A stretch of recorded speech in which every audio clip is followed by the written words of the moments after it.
og jeg skal rense filter og vand hos mine små fisk. Jeg har fået din nanoakvarium inden, så det skal jeg rense i dag. Fordi at når du har et nanoakvarium, det er jo ikke så stort, så skal du altså skifte vand 2 gange om ugen. Altså du må ikke skifte alt vand. Du må skifte, du må godt skifte 30-40%.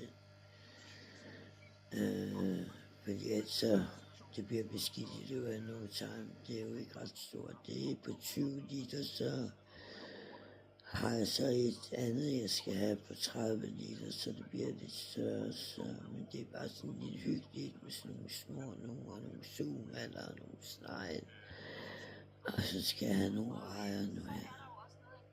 Nogle pink flavor rejer, fryer rejer, cherry rejer hedder de her.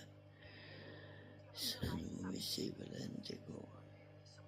Og så er der jo lidt på bunden, ikke? Der er jo en træstup og en plant, og der er sådan en kuppel med en masse små huller i, fiskene kan svømme ud af en. Og så er der sådan en lang bjælke, der er lukket i den ene ende.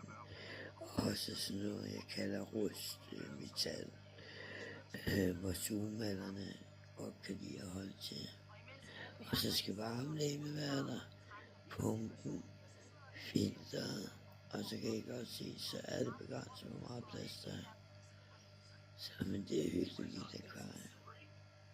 Nu vil jeg ikke vise jer det, før jeg skifter vand. Og før jeg skal have pumpen op og rengjort den. Så det var alt herfra. Mig og missen har det godt, og mit telt er kommet med markis. Så nu skal jeg bare lige stå og græsse en ekstra gang, og så skal det sættes op. Og mit campingbord er lige på trapperne. Og jeg har købt bund, og jeg har købt det ene og det andet og det tredje. Jeg var så heldig, at jeg fik penge tilbage i vand.